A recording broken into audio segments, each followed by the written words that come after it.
Tout commença lorsqu'un ermite appelé Robert de Metz s'installa dans la forêt d'Otz au IXe siècle.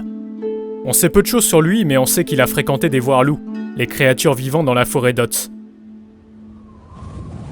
Plusieurs siècles après sa mort, lors de la tempête d'Axel de 1179, l'un de ses récits s'envola vers le nord-ouest en direction de Sens et s'arrêta net devant la cathédrale.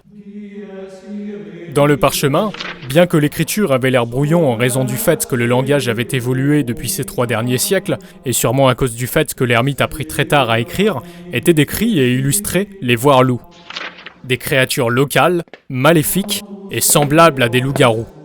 L'archevêque de Sens crut d'abord qu'il s'agissait de l'écriture d'un homme ivre et ria très fort dans un premier temps, avant de brutalement sursauter devant l'illustration tout en faisant le signe de croix. « C'est satanique !» dit-il. Et l'ayant prise pour une provocation, il ordonna sans attendre l'accord du pape Alexandre III ni du roi Louis VIII aux Sénonais de partir en croisade à la forêt d'Otz.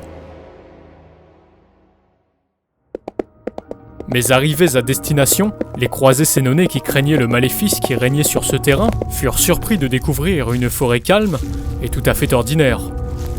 Le croyant encore vivant, ils tentèrent de retrouver l'ermite Robert de Metz, l'auteur du récit. Mais trouvèrent en plein milieu de la forêt, après de longues recherches, une taverne. Ils déduisirent donc qu'il s'agissait du corps de l'ermite en question qui s'était métamorphosé. Ses poils devinrent des épines recouvrant sa chair transformée en pierre, excepté ses yeux devenus des fenêtres et le sang devenu hypocras préservé dans les bouteilles. Non étonnant pour des bourguignons, le peuple passa la soirée à boire du vin, à manger gras, chanter des chansons paillardes, en s'adonnant à des orgies dans la taverne malgré la réticence de leur vicomte Garin II de Sens. Ah, ils étaient bien ici. Les provisions étaient nombreuses et ils pouvaient vivre sans travailler, sans aller à la messe. Et petit à petit, les anciens croisés s'installèrent à la taverne pour y former un squat.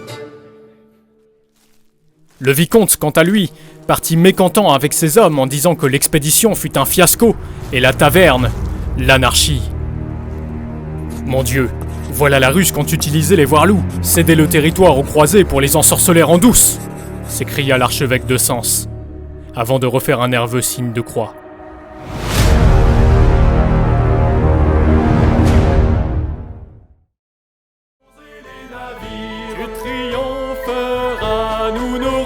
Dieu ni maître, tu triompheras, nous n'aurons ni Dieu ni maître. Et l'indépendance chantera sur notre terre, au-delà des mers, des montagnes et frontières.